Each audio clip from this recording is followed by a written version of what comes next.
Hello, एक बार फिर स्वागत है आपका यूनिक एजुकेटिव लाइफ की फैमिली राजीव में। तो आज पॉलिटी की क्लास है और हम प्रेसिडेंट के बारे में पढ़ेंगे। इससे पिछली हमारी वीडियो है लगभग 40 से 41 मिनट की, उसमें हमने प्रेसिडेंट के बारे में आपसे डिस्कशन किया है। अब उसी को आगे बढ़ाते हुए हम आपसे बात करते हैं। अब इससे पहले मैं आपको बता चुका हूँ कि राष्ट्रपति क्या है, क्यों संसद का अंग बनाया है हमने इसको, चुनाव का तरीका क्या है, द्वितीय चक्र की जो मतगणना होती है वो क्या होती है, राष्ट्रपति का जो निर्वाचन मंडल है वोट का फार्मूला उसमें क्या होता है, ये सारी चीज़ें मैं आपको बता चुका हूँ पुरानी वीडियो में। उसी से आगे मैं चलूँगा आपको बिना समय लगाए। राष्ट्रपति का जो कार्यकाल होता है वो कितने दिन का होता है? आर्टिकल 56 में राष्ट्रपति के कार्यकाल को लेकर के बातचीत की गई। आर्टिकल 56 का जो पहला है भाग, उसमें कहा गया है कि राष्ट्रपति का जो कार्यकाल होगा पद ग्रहण करने की तारीख से 5 वर्ष, मीन्स जब वो चार्ज लेगा अपनी पोस्ट पर, राष्ट्रपति जब चार्ज लेगा तो या जब चार्ज लेंगे उससे 5 साल तक वो अपने पद पर रहेंगे। 5 साल का कार्यकाल, पद ग्रहण करने से 5 साल तक अपने पद पर रहेंगे। वो किसी भी समय उपराष्ट्रपति को इस्तीफा दे सकते हैं। आर्टिकल 56(1)(a) में लिखा है किसी समय उपराष्ट्रपति को इस्तीफा दे सकते हैं। राष्ट्रपति अपना इस्तीफा किसी से उपराष्ट्रपति को देते हैं। अच्छा, उपराष्ट्रपति को निर्देश है आर्टिकल 56(2) में कि अगर ऐसी स्थिति आती है कि राष्ट्रपति का इस्तीफा उपराष्ट्रपति को मिलता है तो उपराष्ट्रपति इसकी तुरंत सूचना देंगे लोकसभा अध्यक्ष को। एक क्वेश्चन आता है, अक्सर आता है कि जब राष्ट्रपति उपराष्ट्रपति को इस्तीफा देंगे तो उपराष्ट्रपति की सूचना तुरंत किसको देंगे? लोकसभा अध्यक्ष को देंगे। ओके, ठीक है। अब आर्टिकल 56 का 1B कहता है कि राष्ट्रपति को उसके पद से आर्टिकल 61 की महाभियोग की जो प्रक्रिया है उसको अपना करके हटाया जाएगा। लेकिन राष्ट्रपति पर महाभियोग शब्द 2 जगह आया है। एक आर्टिकल 56(1)(b) इसमें लिखा गया है कि राष्ट्रपति को अगर उसके पद से हटाना है तो आर्टिकल 61 में जो प्रोसेस दिया गया है इम्पीचमेंट या महाभियोग का, उसे फॉलो करके आप हटा सकते हैं। और दूसरा स्वयं आर्टिकल 61 जहाँ पर राष्ट्रपति पर जो महाभियोग है उसको लगाने के प्रोसेस का डिस्क्राइब किया गया, उसको वर्णन किया गया। ठीक है, उसकी बात भी करेंगे अभी। आर्टिकल 56(1)(c) कहता है कि राष्ट्रपति का कार्यकाल समाप्त हो जाता है और तब तक अगर नए राष्ट्रपति का चुनाव नहीं होता है। कोई भी वजह हो सकती है कि राष्ट्रपति का कार्यकाल 5 साल का हो गया लेकिन नए राष्ट्रपति का चुनाव ना हो पाया, तो ऐसे में राष्ट्रपति अपने पद पर तब तक बने रहेंगे। ध्यान रखिएगा, 5 साल पूरे हो जाने के बाद भी वो राष्ट्रपति अपने पद पर तब तक बने रहेंगे जब तक के नए राष्ट्रपति का चुनाव नहीं हो जाता है। अब उसकी कोई समय सीमा हमारे कॉन्स्टिट्यूशन में नहीं दी गई है। अगर 10 साल भी चुनाव नहीं होगा उसके बाद तो 10 साल तक भी वो राष्ट्रपति अपने पद पर बने रहेंगे। ओके, चलिए 56(2) अभी आपको मैंने बात की। अच्छा, 57 में क्या कह रहा है कि क्या राष्ट्रपति पुनर्निर्वाचन के लिए पात्र है? जैसे हमारे यहाँ कुछ संस्थान ऐसे हैं जैसे कंट्रोलर एंड ऑडिटर जनरल, इसके अलावा लोकसभा आयोग के अध्यक्ष और सदस्य, संघ लोकसभा आयोग के अध्यक्ष और सदस्य, यहाँ पर इनके सरकार के अधीन किसी पद पर फिर से नियुक्त होने पर बंदिशें हैं। इसके अलावा आमतौर पर हमारे यहाँ जितने पद हैं उसमें सरकार के अधीन फिर से उसी पद पर नियुक्त होने में कोई खास बंदिशें नहीं है। उसी तरह से आर्टिकल 57 कह रहा है कि राष्ट्रपति फिर से निर्वाचन का पात्र है। अगर एक बार कार्यकाल खत्म हो जाता है तो दोबारा वो चुनाव लड़ सकता है, दोबारा जितनी बार भी वो चाहे उतनी बार चुनाव लड़ सकता है। राष्ट्रपति के पुनर्निर्वाचित होने पर रोक नहीं है। जैसे अमेरिका में है ना, यूएसए में क्या है कि वहाँ पर कोई व्यक्ति 2 बार से ज़्यादा राष्ट्रपति नहीं हो सकता। रूस में भी ऐसा था, चीन में भी था ऐसा, लेकिन वहाँ तानाशाह ने अपना संविधान जो है अपने हिसाब से बदल दिया। यूएसए का राष्ट्रपति 2 बार से ज़्यादा निर्वाचित नहीं हो सकता। यूएसए का वो आखिरी राष्ट्रपति जो 2 बार से ज़्यादा निर्वाचित हुआ था वो था फ्रैंकलिन रूजवेल्ट। उनके समय में फिर ये नियम बनाया गया।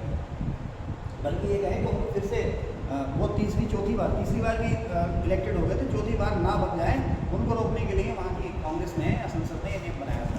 हमारे यहाँ ऐसी कोई बाध्यता नहीं है। प्रधानमंत्री या राष्ट्रपति या मंत्री जितनी बार भी अपने पद पर नियुक्त हो सकते हैं, चुने जा सकते हैं।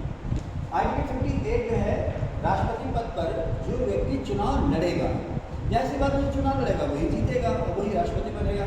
तो आप ये कह सकते हैं कि चुनाव लड़ने के लिए या राष्ट्रपति बनने के लिए क्या योग्यता होनी चाहिए? वो ये है कि वो कम से कम 35 साल का हो, भारत का नागरिक हो। अच्छा, यहीं पर यूएसए का अगर कॉन्स्टिट्यूशन आप पढ़ेंगे ना तो ये वहाँ पर आता भी है। ध्यान से सुना मेरी बात को, इसको आप लिख नहीं सकते हैं अपने नोट्स में। यूएसए कॉन्स्टिट्यूशन ये है कि वहाँ पर प्रेसिडेंट और किसी स्टेट का गवर्नर और प्रेसिडेंट, खैर गवर्नर के लिए मैं यहाँ कंफर्म नहीं हूँ, मैं हो सकता गलत भी हो सकता हूँ, लेकिन प्रेसिडेंट के लिए मैं वहाँ कंफर्म हूँ कि वहाँ प्रेसिडेंट वही बनेगा जो अमेरिका का जन्मजात नागरिक होगा, यानी कि जिसका जन्म अमेरिका में हुआ होगा। हमारे यहाँ जन्मजात जैसा शब्द नहीं है, हमारे यहाँ सिर्फ ये है तो भारत का नागरिक होना चाहिए, समझे ना। तो हमारे यहाँ प्रेसिडेंट वो बनेगा जो भारत का नागरिक हो, चाहे विदेश में जन्मा हो वो भी प्रेसिडेंट बन सकता है, चाहे वो दूसरे देश से आया हो, आकर रजिस्ट्रेशन या किसी भी थ्रू से नागरिकता यहाँ हासिल कर ली हो, वो भी प्रेसिडेंट बन सकता है। अमेरिका में कुछ देश ऐसे हैं वहाँ पर शासनाध्यक्ष बनने के लिए उसका जन्म वहाँ होना जरूरी है। तो भारत में राष्ट्रपति का चुनाव लड़ने के लिए राष्ट्रपति बनने के लिए क्या है, 35 साल उम्र हो, भारत का नागरिक हो और लोकसभा सदस्य बनने की योग्यता रखता हो। जो शर्तें हैं, जो योग्यताएं लोकसभा सदस्य के चुनाव में लड़ने के लिए हैं, वो योग्यताएं उसके भीतर होनी चाहिए, ठीक है। उपराष्ट्रपति भी यही चीज आ जाती है, भारत का नागरिक हो, कम से कम 35 साल उम्र हो और राज्यसभा का सभापति बनने के योग्य हो। ओके, आगे बढ़ते हैं। अब आर्टिकल 58 सेकंड कह रहा है कि जो कैंडिडेट है जो राष्ट्रपति का चुनाव लड़ रहा है उसे केंद्र सरकार या राज्य सरकार या अन्य किसी स्थानीय प्राधिकारी के अधीन लाभ के पद पर नहीं होना चाहिए। अब ये लाभ का पद क्या होता है इसकी बात हम किसी और वीडियो में करेंगे। स्थानीय प्राधिकारी आपको बता सकता हूँ, लोकल अथॉरिटी, तो ग्राम पंचायत, नगर पालिका, नगर निगम, सफाई बोर्ड, जिला बोर्ड, ये बोर्ड, ये सारे के सारे क्या हुए, ये लोकल अथॉरिटी है ना। तो या अब आगे प्रदूषण नियंत्रण बोर्ड आ गए, तो ये केंद्र सरकार राज्य सरकार से अलग हट करके वो सारी अथॉरिटी जिनको पावर है, गवर्नमेंट की जिनको पावर है, उन्हें हम कहते हैं लोकल अथॉरिटी या स्थानीय प्राधिकरण या स्थानीय प्राधिकारी। तो राष्ट्रपति का चुनाव जो लड़ रहा है उसको केंद्र सरकार, राज्य सरकार या स्थानीय प्राधिकारी के अधीन लाभ के पद पर नहीं होना चाहिए, अदरवाइज वो चुनाव नहीं लड़ेगा। ओके, अब राष्ट्रपति चुनाव में जो कैंडिडेट है उस पर कुछ शर्तें भी लागू की गई हैं। वो शर्तें क्या हैं, आर्टिकल 59 में आपको देखिए, अगर आप प्योर वनडे एग्जाम देने जा रहे हैं, वनडे एग्जाम माने पटवारी का एग्जाम, SSC, SSC GD, यहाँ तक कि SSC ग्रेजुएट लेवल के एग्जाम में, ये अगर आप देने जा रहे हैं तो इतने भारी भरकम आर्टिकल आपको याद करने की जरूरत नहीं है। लेकिन अगर आप UPSC, UPPCS लेवल के एग्जाम, UPSC तो है ही, और NDA CDS है ना, या UPSC EPFO का एग्जाम कराता, इस टाइप के अगर एग्जाम आप दे रहे हैं तो आपको ये आर्टिकल करंट होने चाहिए। और यहीं पर अगर आप UPSC मेंस देने जा रहे हैं और आपको ये आर्टिकल रटे हुए हैं और राष्ट्रपति पर आपके क्वेश्चन लिख रहे हैं, तो ये आर्टिकल एग्जामिनर पर वही प्रभाव डालेंगे जो रसायन शास्त्र में, केमिस्ट्री में केमिकल के क्वेश्चन डालते हैं, ठीक है। लेकिन फिर भी अगर आप वनडे एग्जाम दे रहे हैं तो इनके लिए जान देने की जरूरत नहीं है। ओके, ये हम जैसे टीचर के लिए छोड़ रहे हैं। तो शर्तें आर्टिकल 59 का शर्त लगा रहा है कि जो राष्ट्रपति कैंडिडेट है वो MP या मैं लिख देता हूँ कि मेंबर ऑफ पार्लियामेंट या विधानमंडल, मैंने लिखा दिया, विधानमंडल का जो सदस्य है वो राष्ट्रपति नहीं हो सकता। मैंने शॉर्ट में लिखाने को बोर्ड की जगह बहुत ज़्यादा होती। MP या MLA, MLC आप ऐसे समझ सकते हैं, MLC member of legislative council, MLA member of legislative assembly. तो MP, MLA, MLC या राज्य विधायिका या संसद के जो सदस्य हैं वो राष्ट्रपति नहीं होंगे, लेकिन उनके चुनाव लड़ने पर रोक नहीं है। यही उपराष्ट्रपति के लिए भी है, वो उपराष्ट्रपति नहीं होंगे लेकिन उनके चुनाव लड़ने पर रोक नहीं है। किसी भी MLA, MP के चुनाव लड़ने पर रोक नहीं है। अगर वो चुनाव जीत जाता है, तो जैसे ही वो चार्ज लेगा राष्ट्रपति या उपराष्ट्रपति की, उसका MP, MLA का पद अपने आप ही खत्म हो जाएगा। ओके, समझ ना, MP, MLA एक ही रहेगा, या तो राष्ट्रपति बनेगा, उपराष्ट्रपति बनेगा, या फिर MP, MLA रहेगा, ठीक है सर। तो ध्यान रखना, MP, MLA के चुनाव लड़ने पर रोक नहीं है, लेकिन अगर वो निर्वाचित हो जाते हैं तो उन्हें अपना ऊपर छोड़ना पड़ेगा, ठीक है। जैसे ही वो चार्ज लेंगे उनका पद जो है वो स्वतः खाली हो जाएगा।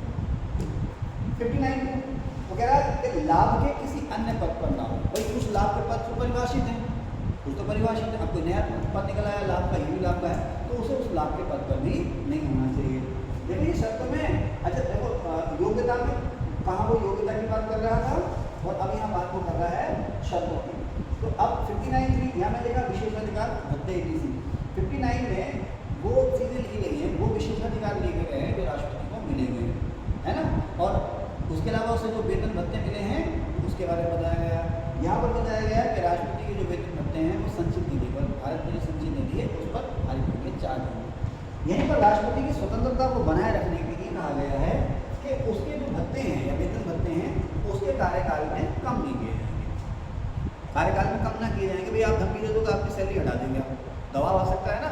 तो स्पष्ट लिखा गया है कि राष्ट्रपति के वेतन भत्ते, अन्य कई अधिकारियों के बारे में लिखा गया, कैग के बारे में लिखा गया है, भी कम नहीं कर सकते उनके कार्यकाल में, ठीक है। जैसे मान लीजिए आप राष्ट्रपति का वेतन भत्ते घटा रहे हैं, तो जो इस समय राष्ट्रपति हैं माननीय द्रौपदी मुर्मू साहिबा, तो उनके नहीं घटेंगे, उसके बाद जो नए बनेंगे उनके, ठीक है ना, बढ़ेंगे तो सबके बढ़ेंगे। ओके, अब नेक्स्ट आर्टिकल 60 की बात करते हैं। यहाँ पर हम बात करेंगे राष्ट्रपति की शपथ। राष्ट्रपति अपने पद पर शपथ में क्या, कैसे उसका प्रोसीजर क्या है, इसकी बात करेंगे। शपथ समझते हैं ना, और कसम खाना, उर्दू में क्या कहते हैं इसको, शपथ लेने को, कि उन्होंने आज अपने पद की ये ले ली, क्या ले ली, हलफ, हलफ कहते हैं, ठीक है ना, हलफ ले, ठीक है। तो पद की शपथ ले ली, जब तक शपथ नहीं लेंगे प्रधानमंत्री, मंत्री या राष्ट्रपति, तब तक भाई साहब वो कायदा माने नहीं जाएंगे, ठीक है। तो अब आपको बताइए कि राष्ट्रपति को उनके पद की जो शपथ दिलाते हैं, भारत के सर्वोच्च न्यायालय के चीफ जस्टिस या मुख्य न्यायाधीश दिलाते हैं, मानी नहीं, भारत के सर्वोच्च न्यायालय के जो मुख्य न्यायाधीश हैं वो राष्ट्रपति को उनके पद की शपथ दिलाएंगे, ठीक है। अब संविधान में व्यवस्था है कि अगर वो अपने पद पर नहीं है, अगर किसी वजह से चीफ जस्टिस अपने पद पर नहीं है या सक्षम नहीं है शपथ दिलाने में, ये एब्सेंट है, तो जो भी उस समय मौजूद सर्वोच्च न्यायालय का जो भी सीनियर मोस्ट जज होगा वो राष्ट्रपति को शपथ दिलाएगा। या तो सबसे पहले किसकी है, सुप्रीम कोर्ट की चीफ जस्टिस की, अगर वो नहीं है तो जो सीनियर जज होगा, सबसे सीनियर जज होगा उससे मौके पर वो राष्ट्रपति को शपथ दिलाएगा। अब ड्राफ्ट क्या है, प्रारूप क्या है राष्ट्रपति की शपथ का, कहते हैं ना मंत्री प्रधानमंत्री शपथ लेते हैं ना, कुछ बोलते हैं, सुना होगा आपने, उसी तरह राष्ट्रपति की शपथ का प्रारूप क्या है। राष्ट्रपति जो है संविधान और विधि, कॉन्स्टिट्यूशन और लॉ, उसके परिरक्षण, संरक्षण और प्रतिरक्षण की शपथ लेते हैं। इनको रख लेना, संरक्षण माने, सॉरी प्रतिरक्षण माने, परिरक्षण है, परिरक्षण माने टू प्रिजर्व, है ना, प्रिजर्व है ना, फूड प्रिजर्व, जैसे चीनी खाने को नष्ट होने से हो जाती है ना, वही वाला प्रिजर्व है। प्रिजर्व यानी कि परिरक्षण, प्रोटेक्ट यानी कि संरक्षण, और डिफेंड यानी कि प्रतिरक्षण। राष्ट्रपति जो हैं संविधान और विधि का परिरक्षण, संरक्षण और प्रतिरक्षण करने की शपथ लेते हैं, और साथ ही साथ उनकी लाइन में उनकी शपथ में एक लाइन और दी गई है कि मैं भारत की जनता की सेवा व कल्याण में निरत रहूँगा। भारत की जनता की सेवा और उसके कल्याण में निरत रहूँगा, यानी कि लगा रहूँगा। ओके, नेक्स्ट लास्ट, राष्ट्रपति पर महाभियोग की प्रक्रिया क्या है, इसको थोड़ा सा नीचे कर देंगे, मैं बैठ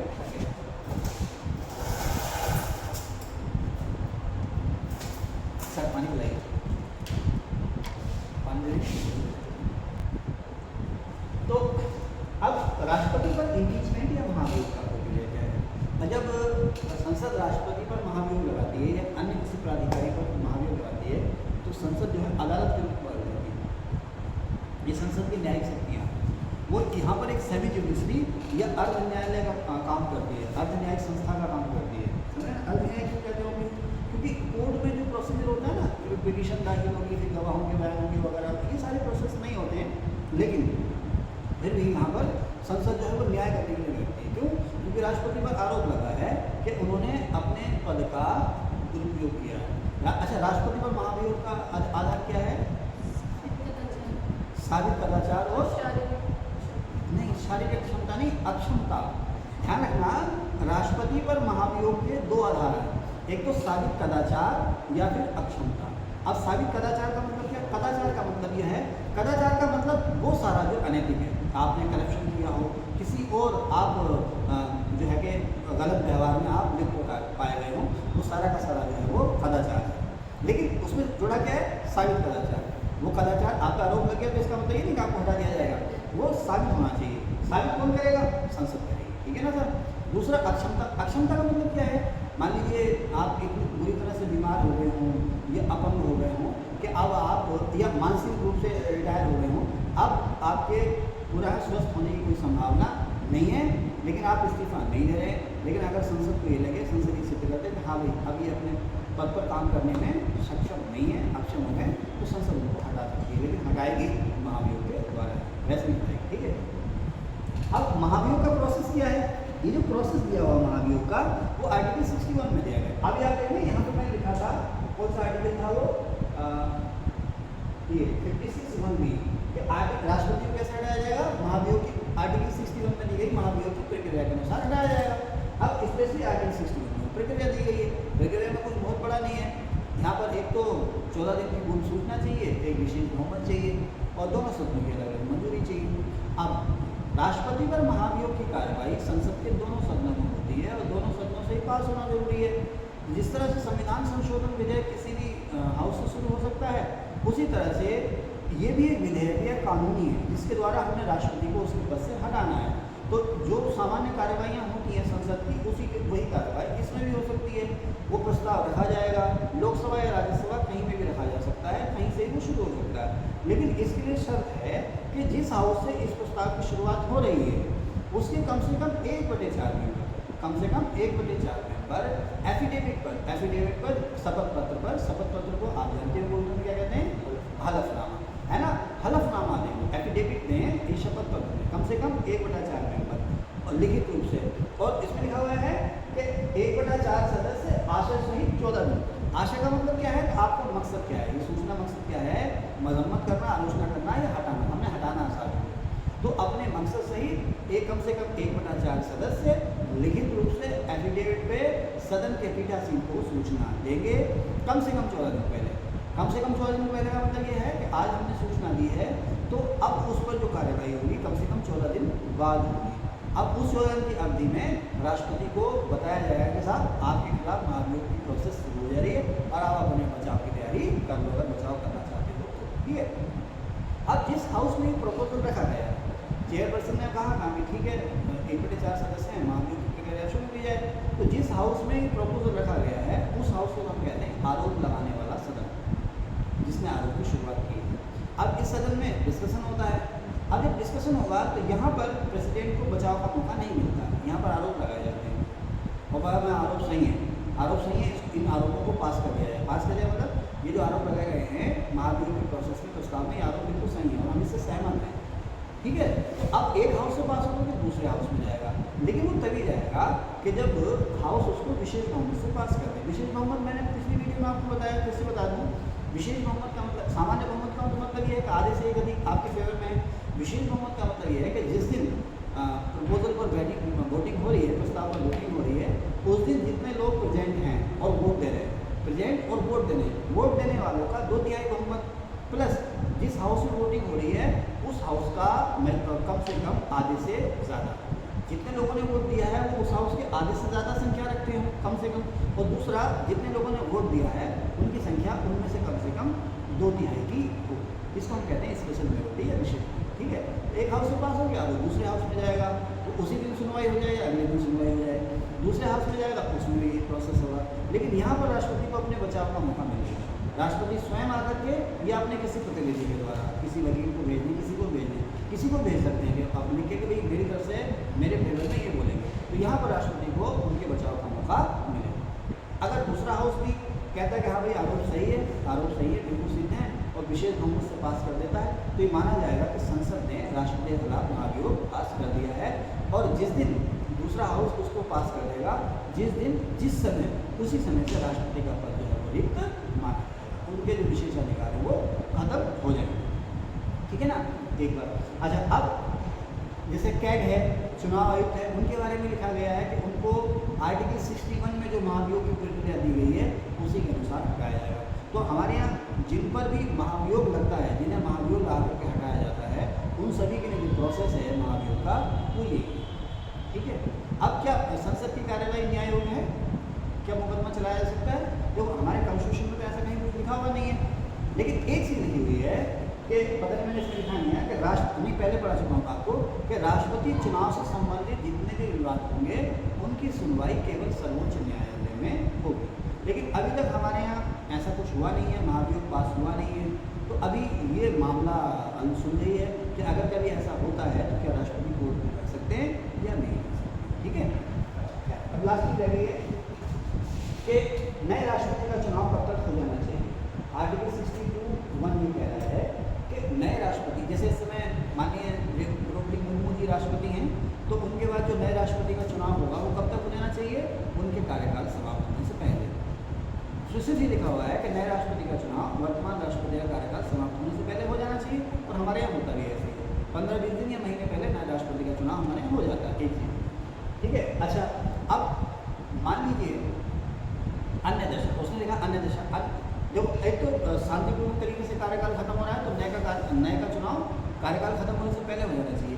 अब अगर मान लीजिए राष्ट्रपति के खिलाफ महाभियोग हो जाए, पास हो जाए, या राष्ट्रपति इस्तीफा दे दें, या राष्ट्रपति की कार्यकाल में मृत्यु हो जाए, या कोई अन्य वजह हो जिसकी वजह से राष्ट्रपति का पद खाली हो गया, राष्ट्रपति का पद रिक्त हो गया, तो नए राष्ट्रपति का चुनाव 6 महीने के भीतर हो जाना चाहिए। पद रिक्ति से 6 महीने के भीतर होना चाहिए।